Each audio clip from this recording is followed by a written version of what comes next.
Welcome to the Deep Dive. We're here to cut through the noise and get to what really matters. Today, we're diving into a really fascinating source. It's definitely not your typical analysis. It's actually described as a satirical and biting exchange. Uses, dark humor, indignation to comment on politics, society, the economy. So our mission today, let's unpack this unique perspective. Let's pull out the main criticisms, the insights, and really explore how satire can be, well, such a potent tool for talking about serious stuff. Absolutely. And I think what's key here is that understanding a source like this, it's not just about the facts presented. It's more about the underlying anxieties it highlights, the viewpoints it wants to bring out into the open. It's a window, really, into a certain kind of public feeling you might not see expressed so directly elsewhere. Okay, let's get into it then. The source starts by painting this picture of, well, a brewing social crisis, growing anger. And it lists specific policy critiques that it claims are pushing people too far. Things like raising the retirement age to 70, even 74 over in England, it mentions. Then there's getting rid of public holidays, cutting paid vacation, and reforms to benefits for the unemployed, but also the middle class. Right. And the warning it gives is pretty stark. It talks about the risk of a revolt comparable to or greater than the Yellow Vests movement. Yeah, and that's a really interesting comparison to make. It's fascinating how these seemingly separate measures, retirement, holidays, benefits, are woven together. They build this narrative of a population just pushed to its breaking point. So it's like a straw that broke the camel's back kind of argument. Exactly. It raises this big question about how policy impacts, social cohesion, or at least the perception of it. Using the yellow vest comparison isn't just predicting riots, it's tapping into a recent powerful memory of discontent to give weight to current fears. Okay, that makes sense. So moving from those social policies, Yeah. the source then zooms in on national finances, public debt. And this is where it gets really interesting, particularly the role it assigns to bankers. It talks about an explosion of interest payments on the national debt. And it gives these huge figures, Yeah. $70 billion in 2025, potentially $140 billion by 2027. And the key claim here is that these payments mostly benefit foreign banks and insurers. Right. And it doesn't just leave it there. It brings in history. Yeah, that 1973 law preventing the state from borrowing directly from the Bank of France. Precisely. Now, for anyone familiar with these debates in France, that law is a real touchstone. Referencing it is a deliberate move.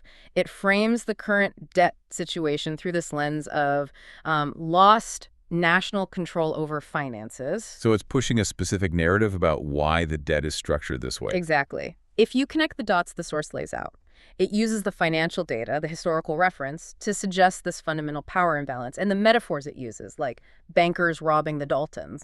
Yeah, the cartoon villains. Right. It makes a complex financial issue feel like a straightforward, almost cartoonish theft. It's meant to simplify an outrage. It really prompts you to think about, okay, who actually profits from national debt? It's definitely a provocative way to put it. The satire also goes after specific spending, financial aid, cultural policies, suggesting maybe hidden motives or hypocrisy. It talks about large financial support to Ukraine. And it includes this really sharp accusation that Ukraine is somehow producing more millionaires despite the war, while, French citizens face cutbacks and higher taxes. That juxtaposition is classic satire. Right. And then there's the bit about cultural subsidies. The claim is basically buying the silence of singers and artists with government funding. It even compares it to something allegedly done for actors during the vaccination campaign. Yeah, that's a very common satirical strategy. You put perceived government extravagance or maybe questionable spending right next to the hardships ordinary citizens are supposedly facing. It creates this potent sense of unfairness, and that specific accusation about buying silence, that's particularly biting. It implies a sort of manipulation of public discourse. Okay, so beyond specific spending, the source also digs into worries about shrinking economic freedoms and what it calls absurd or intrusive political projects. Yes, this is where it gets into everyday life concerns. It mentions restrictions on bank withdrawals. France, Spain, Australia are named. And this idea of phasing out cash. The source says it's under the pretext of fighting fraud, but the real goal is increased banking control. That taps into a real anxiety for some people, the fear of losing control over their own money, of being tracked. And then it lists these other projects it calls absurd or intrusive, things like limiting living space per person, taxing extra square meters, restrictions on water, electricity, fuel use. Well, listing those specific, almost mundane things makes the critique feel very personal, doesn't it?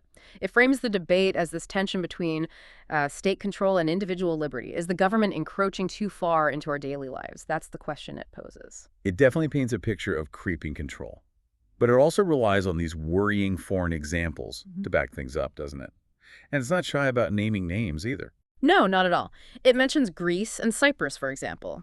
Claims that protections stopping banks from seizing homes were lifted, and that this mainly benefited, again, foreign financial institutions. Okay, so it's drawing parallels. Exactly. It's saying, look, this isn't just happening here, it's part of a pattern. Yeah. And then it lists its main targets. Emmanuel Macron is right there. International bankers, of course. Institutions like the IMF, the World Economic Forum, Klaus Schwab gets a specific mention. And politicians accused of hypocrisy. So naming those names, using those examples, it makes the critique feel more concrete, less abstract. Precisely. It grounds the satire. It connects the general feeling of discontent, the specific policy complaints, to real-world figures, institutions, and events. It makes the enemy, so to speak, seem identifiable. It sharpens the focus of the criticism for its intended audience.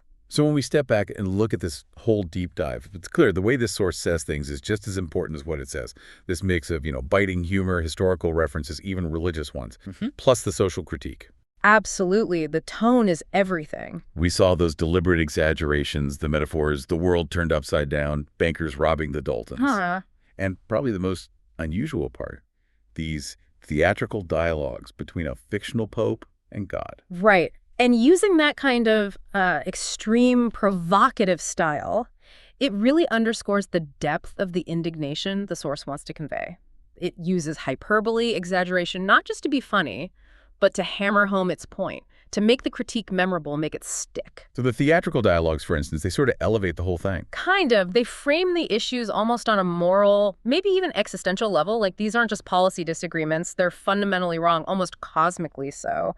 It's a very powerful way to engage with pretty heavy topics, and it ensures the message, however extreme you might find it, definitely lands with impact. Okay, so wrapping up this deep dive for you, our listeners, what have we seen? We've looked at a source that uses really sharp, sometimes extreme satire. It voices these strong criticisms about the economy, social policies.